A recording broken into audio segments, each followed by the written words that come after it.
Ecclesiastes 1:15. What is crooked cannot be straightened. What is lacking cannot be counted. Hindi na maitutuwid ang baluktot at hindi na mabibilang ang wala. Sayang na panahon at pagod. Panginoon, salamat dahil tinuturuan niyo kaming huwag magsayang, huwag mag-aksaya ng panahon at pagod. At sa sandaling ito, ang aming puso, hinalaan namin, Panginoon, kami po'y gawin yung tahanan ng iyong Espiritu. Make us the habitation of your Spirit, turn our hearts into your throne, at kayo ang maghari sa aming buong pagkatao. Mangusap po kayo, mga salita niyo ang magpaliwanag, magpalaya, at magpaganda ng buhay namin. Kayo ang aming inaasahang mga pangangaral. We hear only your voice, Father. Speak to your servant, but be the speaker. We seek you in the name of your Son, Jesus. Mga sayang na panahon at pagod. Ano bang mga sayang? Kahit balik-balikan natin ang Ecclesiastes, hindi mauubusan ng bagong katuruan kasi hindi nagbabago yung teksto, pero ang isip natin ang nagbabago. Nagmamature tayo, naiiba ang ating mga lenses, kaya marami tayong nakikita na hindi natin nakikita nung una. Kaya magandang balik-balikan, kahit yun at yun, yung text. Ecclesiastes 1:1-2. These are the words from the teacher, a son of David and king of Jerusalem. Everything is so meaningless. The teacher says that it is all a waste of time. Sayang na panahon. Do people really gain anything from all the hard work that they do in this life? Sayang na pagpapagod. Maiksi ang buhay. Dapat walang sinasayang na oras at pagod.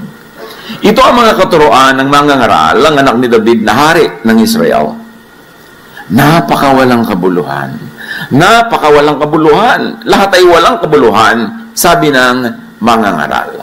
Of course, hindi naman literal na lahat walang kabuluhan. It's poetic language, so exaggerated. Ang ibig sabihin lang, napakaraming walang kabuluhan na binibigyan natin ng sobrang pansin. At dahil daw doon, you must not mistake activity for achievement. Hindi ko mo busy ka, may nangyayari na. Hindi ko mo napapagod ka, sulit na. Kailangan matalino. Huwag magsayang ng panahon at pagod sa mga walang kabuluhan. At ngayon, sa ating pagbubulay-bulay mga kapatid ng salita ni Solomon, the wisest man ever. Aside from Jesus, of course. Dapat natin ngayong bigyan agad ng personal application. Pag meron tayong mga dinadaanan na verses, ang inyo agad isipin, anong kahulugan nito sa buhay ko? Kayo ang magbigay ng kahulugan kasi kanya-kanya tayong kuha ng aral. Sabi niya sa Ecclesiastes 1:4, people live and people die, but the earth continues forever.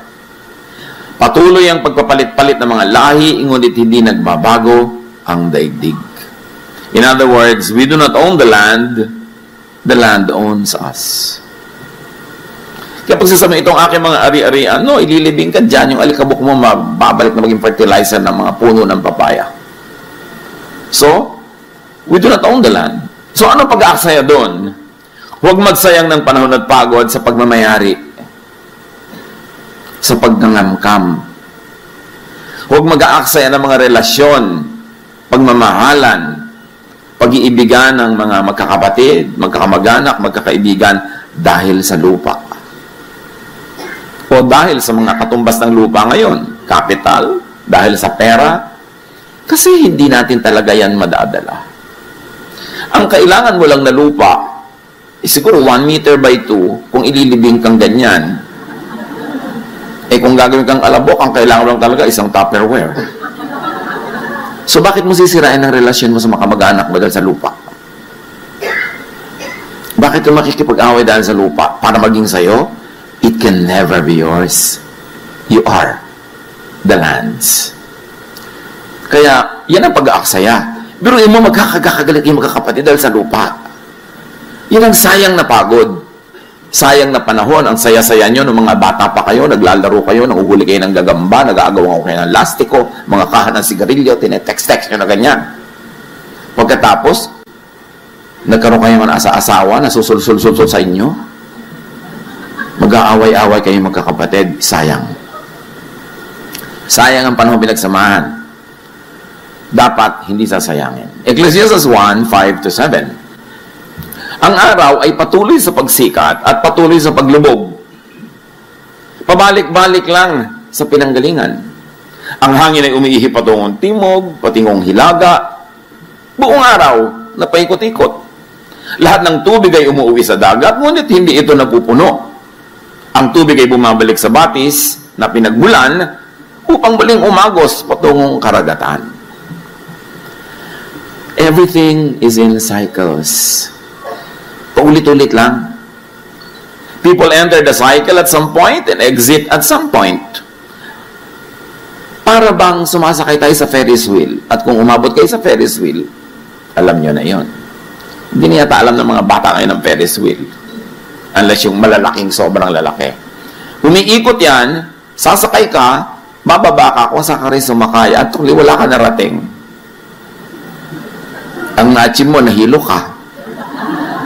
May nakita pa ako nun sa Pasay na lagot yung mga kuryente, na kuryente ang buong Ferris wheel, talo na ng mga laman.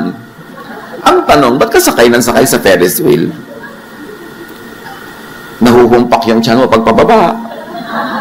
At magbabayad ka pa. Alam niyo ba maraming tao ang buhay nila parang sumasakay sa Ferris wheel? Ikot ng ikot, wala naman nararating. Nag ng nag, wala naman na-achieve. Yun at yun din. Kaya sayang. Pero kung sasakay ka rin lang, make the most of your segment. Hindi lahat ng sumasakay sa Ferris wheel bumababa where they come from. Yung iba bumababa na dito sa gitna, nahuhulog na sila. Like you don't always complete 60, 70, 80 years of life. Merong 10 lang, bababa na, may 15. So kung ano man ang na-assign sa'yo na haba, sulitin mo yun. Ibig sabihin, huwag ka magsasayang ng pagod at oras sa mga walang katuturang bagay. Sayang yung segment mo. Sayang yung ride. So every segment should count.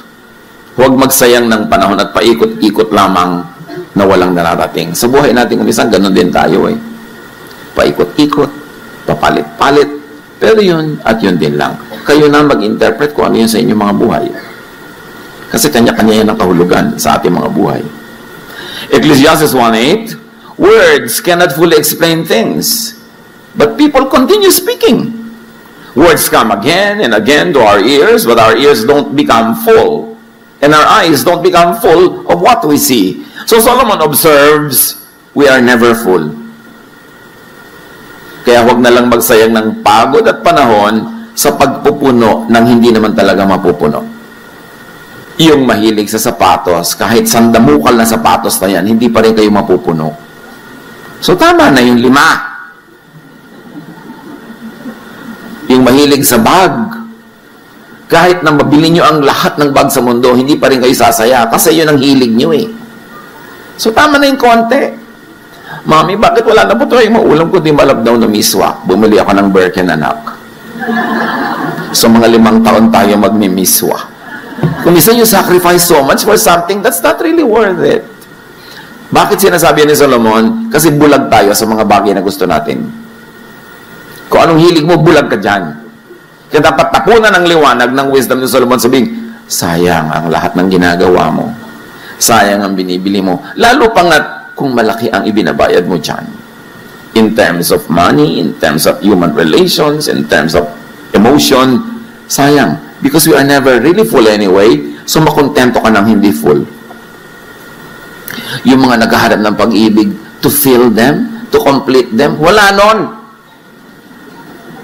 Hanggang tumanda ka na at gumagapang patungong libingan, naghahanap ka pa rin ng ko-complete sa'yo. So kung ano ka na yan, magsaya ka na.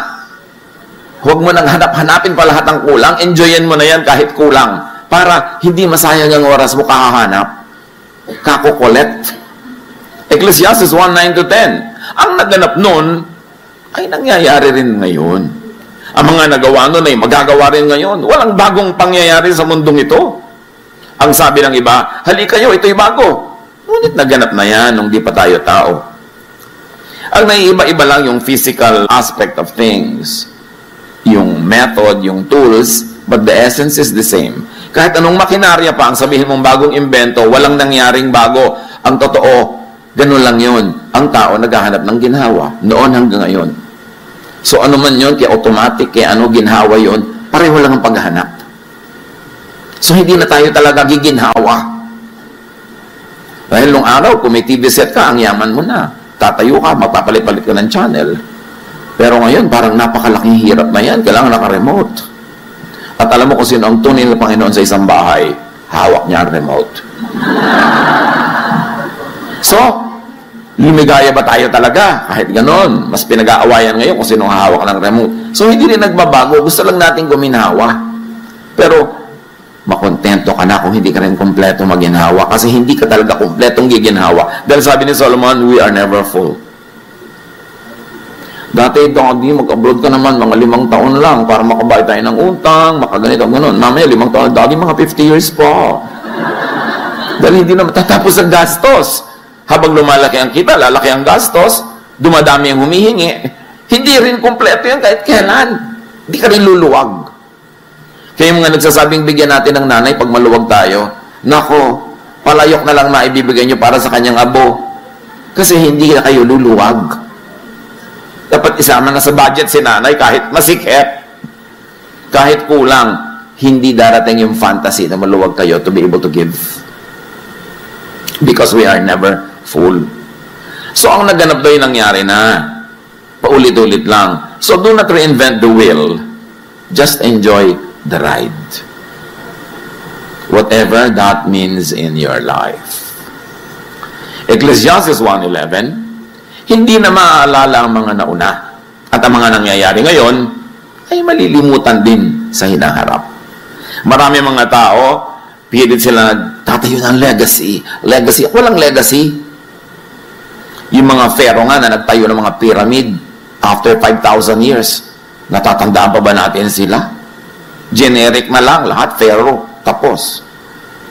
Konting-konti yung natatandaan, katulad ni Jose Rizal. At dahil lang nasa batas natin na pag-aralan ng Rizal course. So, huwag ka na magpagod para matandaan. So, alam mo, malilimot din ako. Talaga malilimutan ka. Bakit natatandaan ba ang lola mo? Ika-5th generation? Wala din naman, di ba?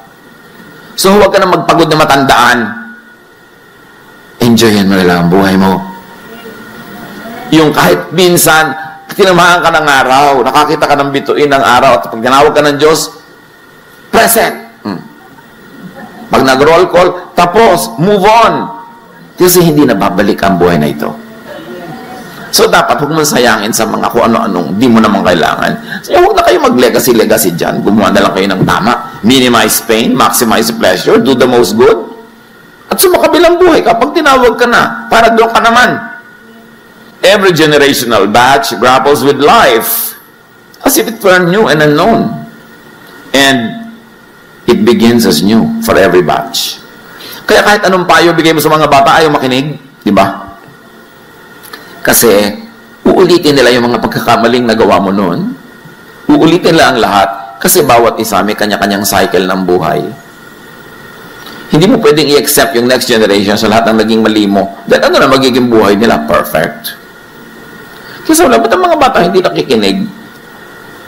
Mayroon talagang dapat pakinggan, pero dapat din nating tanggapin na built-in siguro yon para madiscover nila ang buhay for themselves, for them to learn from their own mistakes, like what we did, because we cannot accept them from all the mistakes we made, because we should not accept them from all the aspects of life.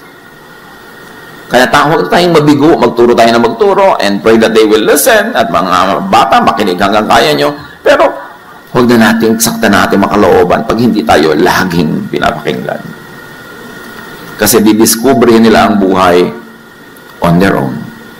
That's part of living. Ecclesiastes 1:12-15, patuloy ni Solomon, ako, ang mangangaral, ay naging hari ng Israel. Siniyasat ko at pinag-aralang mabuti ang lahat ng bagay sa mundong ito. At nakita kong ang tao'y itinalaga ng Diyos sa matinding paghihirap. Nakita ko ang lahat ng gawa ng tao sa mundong ito ay walang kabuluhan. Ito'y tulad lang ng paghabol sa hangin. Hindi na maitutuwid ang baluktot at hindi na maibibilang ang wala. So to be happy in life, to be happier in life, to not waste time and energy, huwag niyong bilangin ng wala. Yung wala, di wala. Adjust. Lahat naman tayo, di ba, may mga mahal sa buhay na nauunang sumasa kabilang buhay. Adjust. Kasi kung gusto ng Diyos na sabay-sabay yung kunin, hindi naman mahirap gawin yun. Natira ka pa kasi hindi mo pa time. So, live your life. Huwag kang mabuhay sa guni-guni, sa alaala nung wala. Ang kailangan, bilangin mo yung nandyan. Para hindi dumami ang iyong mga lungkot. Sabi ko nun, hindi na maitutuwid ang baluktot. Ibig sabihin, what is crooked cannot be straightened out. So, baka naman pagod na kayo ng katutuwid sa isang taong talagang baluktot. Mamaluktot na rin kayo para makasabay niya pamisa-misan. Hindi nyo maituwid siya, kaya nyo naman siguro mamaluktot, mag-adjust sa kanya, para lang mag-enjoy kayo sa buhay. Maraming magulang nagtatakwil pa ng anak na hindi niya maituwid ayon sa direksyon na gusto niya. Maraming mga naghihiwalay dahil hindi nila mapasunod sa gusto nila. Bakit di na lang natin tanggapin ang isa't isa, mahalin ang isa't isa, maximize the enjoyment that we have together, and in areas where you really cannot agree, well, create your own circles outside of that circle of that person, and then let other parts of your other circles intersect. Hindi naman talaga pwede mag-agree ka with one person completely, kahit asawa mo, kahit magulang mo, kahit anak mo. Ba't di na lang natin tanggapin? Ganun talaga, iba-iba. Lalo kung ang gusto niyong palitan sa tao, genetic, nakatakda na, hindi pa siya ipinaglilihi, yun na siya, mapapagod lang kayo. So sabi niya, hindi na maitutuwid ang baluktot. Huwag ka na magpagod. At hindi na mabibilang ang wala. Because we who have found it, who have found spirituality, always like to convert everybody to our point of view. And sometimes to our very narrow and limited points of view. Kaya tuloy nagiging mahirap tayong kasama, mahirap tayong pakisamahan, lalo pag kumikitid ang ating utak dahil sa mga theology. Kailangan lawakan mo ang iyong utak. Kahit saan ka pumukol, tatama ka sa Diyos kasi punong-puno ng Diyos ang buong creation. Hindi ka magmimintis. Pag hinahanap mo ang Diyos, makikita mo siya. Kahit sa iba-ibang kulay, iba-ibang paraan. Kasi punong-puno ng Diyos ang buong sangnilikha. So many things are not worth doing. And according to Solomon, the wise will not waste precious time on things that are not worth doing or that cannot be done anyway. Huwag na kayong magpagod na ituwid ang baluktot. Maximize na lang yung inyong love, yung inyong enjoyment sa buhay. And like change the unchangeable, that is an undoable quest. Like change people. Lagi nilang, Lord, i-change mo po ang husband ko. Lord, i-change mo po ang anak ko. Ano, buong universe papalitan ng Diyos para mag-suit sa taste mo? Ba't di mo na lang sabihin at nasubukan mo, Lord, i-change yung nga po ako. Ma-appreciate ko yung nanay ko. I-change yung nga po ako. O kaya, let's work on this together, Lord. Mas madali namang ako ang ilapit ko sa inyo na baguhin nyo kaysa ilapit ko ang buong barangay na baguhin nyo sila para masyahan ako sa kanila. Di ba, sayang ang pagod mo nun? Magpo-frustrate ka. Ang dami ko natatanggap na prayer request, Pastor, ipag-pray nyo naman na mag-change ang asawa ko. Hindi po ako magician. At ang Diyos hindi rin nagmamagic. Ang mahalaga, as is where is, mahalin nyo, and continue to do what you can para maging mas positive ang inyong samahan. At kung maaari, at sa palagay nyo talaga, tama na mag-change, edi give all the reasons para mag-change. Pero kung hindi pa rin nag-change, huwag nyong ituwid ang baluktot. Mamamatay lang kayong bigo. Maghihiwa-hiwalay lang kayo ng lahat ng taong mahalaga sa inyong buhay. Yun ang importante yung tinuturo ni Jesus yung acceptance and love of people and for people. Sabi sa Jeremiah 13:23, can an Ethiopian change his skin or a leopard get spots? Of course, the answer is no. Ngayon kasi, with technological manipulation, napapalitan mo yung tone of your skin. Pero nung ginawa itong verse na ito, ang ibig sabihin lang nila, impossible yun. And it must be understood from that point of view. Huwag kang mga tuwira na, ngayon pwede na. Hindi yun ang ibig sabihin ng writer. Ang ibig sabihin ng writer, what cannot be changed, you should not even endeavor to change. Ecclesiastes 1:16-18, sabi ko sa akin sarili, ang karunungan ko'y higit sa sinundan kong mga hari sa Jerusalem. Alam ko kung ano ang tunay na karunungan at kaalaman. Pinag-aralan kong mabuti ang pagkakaiba ng karunungan at ng kamangmangan, ng katalinuhan at ng kabaliwan. Ngunit, Napatunayan kong ito rin ay tulad ng paghahabol sa hangin. Habang lumalawak ang karunungan ay dumarami ang alalahanin. At habang dumarami ang nalalaman, ay lalong tumitindi ang kapighatian. Sabi diba, tama ako. Talagang hindi ako nag-aral doon. Diba? Tama ako, hindi na ako nagpakarunong. Hindi naman yun kasi kamangmangan yun eh. Alam niyo, siyempre yung poetic language exaggerated to drive home a point. Hindi binabaliwala ni Solomon ang karunungan. Ang sinasabi lang niya, habang rumurunong ka, humanda ka, kasi habang lumiliwanag ang iyong isip, mas marami ang nakikita mong kadiliman sa paligid. So, are you trying to be wise? Is trying to be wise a waste? Is trying to be wise a waste of time and effort? Ang sinasabi lang ni Solomon na ito, huwag magsayang ng pagod sa sobrang pag-iisip. Don't overthink. Yung may nakita ka lang na kung anong clue, nabuo na ang buong kasaysayan sa isip mo na may kulasisi ang asawa mo, ibinabahay niya ganitong budget buwan-buwan, mas malaki ang refrigerator kaysa sa'yo. Dahil lang sa kaprasong guni-guni. Pero maraming guni-guni ng misis, totoo. Binigyan yata ang mga misis ng special gift ng Diyos na may antena. Pero hindi lahat ng nare-receive doon ay tama. Don't overthink. Ang anak mo wala pa sa bahay, wala ka naman magagawa talaga, hindi mo alam kung nasaan, matulog ka na. Kasi mag-overthink ka, wala rin naman mangyayari. Worry ka ng worry. Don't worry about something you cannot change.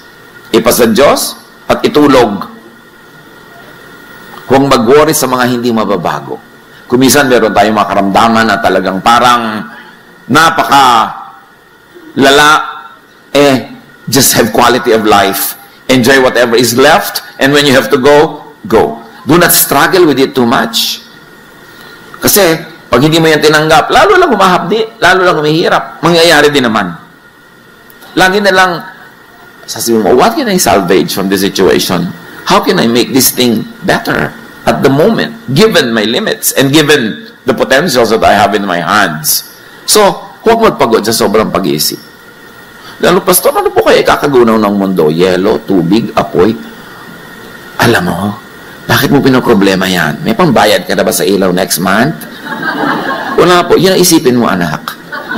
Magtinda ka ng banana cue dyan para may pambayad ka. Kung paano magugunaw ang mundo, problema yan na yung Diyos. Paano po kaya ako mamamatay? Kasi ayoko pong mamatay ng walang makeup. May nagsasabi talaga nun, itato mo na ang makeup mo sa mukha ha? Para sa ka man abutin, may kilay ka na. Mga bagay na hindi kailangan. Magpapakasal, Pastor, magiging tapat po kaya sa akin ito buong buhay. 1 week siguro, baka pwede kong sabihin, pero beyond that, malay ko ba? Umalay natin sa buhay. So, yun yung problemahin. Itong ibig ko sabihin mga kapatid na kayo ang mag-apply sa buhay nyo ng mga messages na ito. Kasi kayo lang ang may ganong kaliwanagan to connect the dots. Manuri, makiramdam, ano-ano ang pagsasayang nyo ng panahon at pagod na hindi naman dapat. Panginoon, turuan niyo po kami na i-apply ang karunungan ni Solomon sa pang-araw-araw naming buhay. Kayo magbigay sa amin ng liwanag ng pag-iisip para makapamili kami kung anong bibigyan ng panahon at pagod at kung ano yung isa sa isang tabi. Pagbulay-bulayan natin mga kapatid, huwag niyong madaliin, pag-isipan, and listen to the voice of the Spirit that is now guiding you to make very practical applications in your own private life.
you.